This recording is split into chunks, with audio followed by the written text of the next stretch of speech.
Today, we are going to delve into one of the fundamental pillars of Hermeticism, the first of the 7 Hermetic Laws, known as the Principle of Mentalism. It states, "The all is mind, the universe is mental." This seemingly simple phrase holds a universe of implications within it. What does it truly mean to say, "The all is mind"? That the universe is ultimately a mental construct? That our experiences are mere reflections of our thoughts? Today, we will explore the true power behind this principle and its corroboration within modern physics. This principle not only opens the doors to the other 6 pillars of Hermes Trismegistus, but reveals to us a secret that completely transforms our way of seeing and interacting with the universe. When we affirm that the all is mind, we enter the mystery that the universe, all that is, was, and will be, is a manifestation of the universal mind, what Hindus call Vishnu's dream. Each of us is an intrinsic part of this manifestation. So, let us explore this deeply, for once we understand the first law, the doors to the mysteries of the spirit begin to open. To begin, it's essential to understand what this term, mentalism, means. According to the Kybalion, the most well-known book on Hermeticism, mentalism reveals that reality is not physical, nor made of solid, tangible matter as we might imagine. On the contrary, it is a mental construct, a creation of the universal mind, the all. Imagine that every element you see, touch, and feel is part of a vast mental projection, a vision many associate with the concept of the Matrix. This universe, which appears so concrete to us, is an elaborate construct that emerges from consciousness.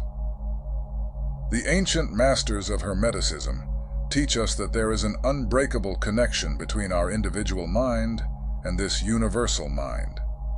In other words, we are sparks of the mind of the all. When you think, create, and imagine, you are using the power of a mind that is ultimately part of the universal consciousness. However, this profound thought raises a question. If we are sparks of the all, why do we feel so distant from the universal mind? What prevents us from perceiving this connection in our daily lives? And the answer lies in another Hermetic maxim. Our human mind, limited by experiences, conditioning, and individual perceptions, is obscured by the illusion of separateness. Various spiritual and philosophical traditions share this idea. Buddha taught that all that we are is the result of what we have thought. Our mind is everything. And this directly echoes the Hermetic principle. Today, science begins to tread a path that reveals the depths of the mind and its influence on reality. Physicist Max Planck, known as the father of quantum physics, stated, "I regard consciousness as fundamental. I regard matter as derivative from consciousness." The principle of mentalism finds a fascinating reflection in the famous double-slit experiment, first conducted by physicist Thomas Young in the early 19th century, and revisited with greater depth as quantum science advanced. The experiment is at first simple. A particle, such as an electron, is fired at a barrier with 2 slits. On the other side of the barrier, there's a screen to record the impact pattern of the particles. When scientists try to predict the behavior of this particle, something extraordinary happens. If no one observes the electron, it behaves like a wave, passing through both slits simultaneously and creating an interference pattern, like ripples in a pond. However, upon introducing a measure to observe which slit the particle goes through, the electron decides to behave like a particle. It chooses only one of the slits, eliminating the interference pattern and creating a pattern that indicates a defined trajectory. This phenomenon reveals that, at a quantum level, the act of observing modifies reality. The observer seems to interfere with the essential nature of the particle, forcing it to choose a specific state. This phenomenon goes beyond materialistic understanding and opens the door to deeper interpretations of the relationship between mind and reality. The double-slit experiment confirms that observation, consciousness focused on a point, possesses the power to determine the state of things. And here lies the great teaching of the first Hermetic Law. Reality is malleable, subjective, susceptible to the conscious mind that observes, interacts, and creates. This is what Hermes Trismegistus pointed to millennia ago. Imagine the mind as a vast ocean, where every thought, every observation acts like a stone tossed onto the water's surface, creating ripples and affecting everything around it. When you direct your attention to something, you throw that stone and create the movement, transforming potentiality into manifestation, like the electron that decides to be a particle instead of a wave. This is the mental power that the Hermetic principle speaks of.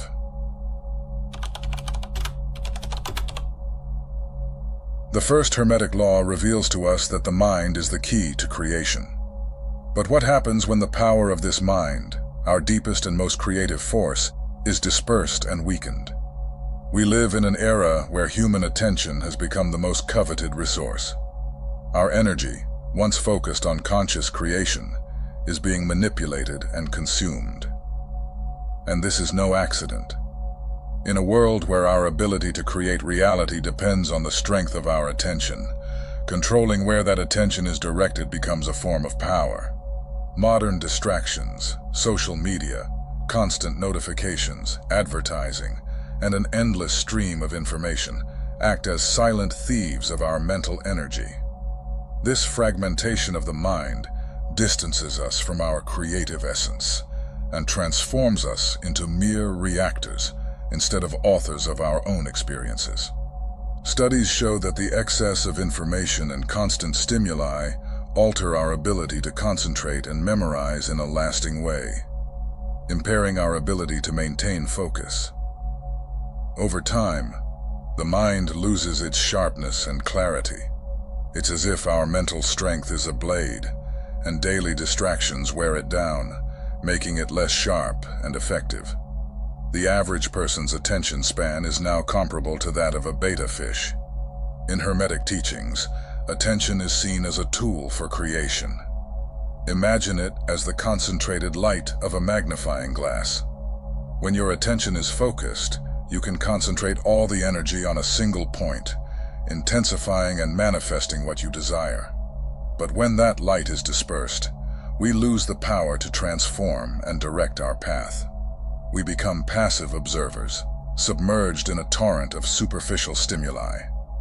In addition to fragmenting focus, modern distractions subtly shape our subconscious. Everything we see and hear, even if it seems irrelevant, leaves a mark on our minds. In the silence of our unconscious, this information accumulates, forming beliefs, fears, and behavior patterns. And as we have seen, the subconscious is a powerful creator of reality.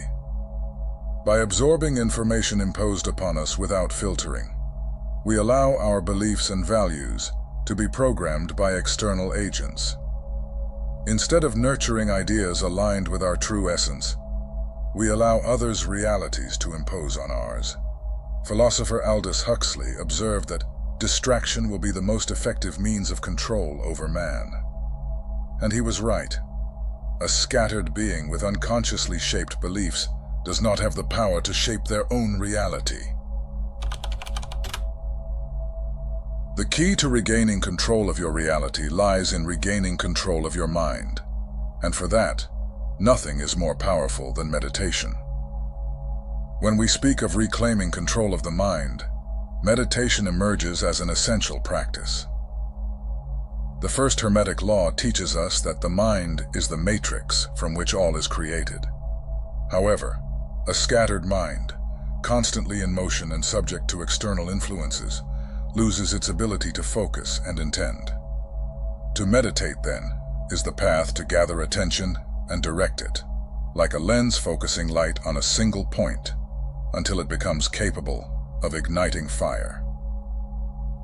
In Hermetic practice, meditation is a return to 0 point, the space where nothing and everything coexist. This state is the gateway to accessing our creative power, for only in a state of stillness and full presence does the mind find the balance to become a true tool for conscious creation. Meditation acts as a workout for the mind, strengthening our attention span. By sitting in silence, focusing on the breath or a point of internal observation, you are gradually breaking the cycle of distraction that dominates modern life. You are teaching the mind to remain in a state of presence, of non-reactivity. Every time a thought arises and is consciously set aside, you regain a bit of control over your mind. Imagine attention as a muscle. The more you exercise it, the stronger it becomes. Likewise, regular meditation increases the mind's capacity to focus, stabilize, and resist external distractions, reclaiming its creative potential and freeing itself from the chains of external influences. In addition to improving control over the conscious mind, meditation is also one of the most powerful ways to access the subconscious. In large part, it is the subconscious that dictates what we manifest. Therefore, if we want to transform our reality, we must dive into the depths of our subconscious and dissolve the beliefs, fears, and traumas that block our creative power. During meditation, we enter states of deep relaxation that connect us with the subconscious. In moments of stillness, old emotions and patterns emerge to be seen and finally transcended. This process is fundamental to aligning the conscious mind with the subconscious, making it an ally in creating the desired reality. When we purify our subconscious, we eliminate the blocks that unconsciously sabotage us, making space for clarity and focus in our intentions and creations.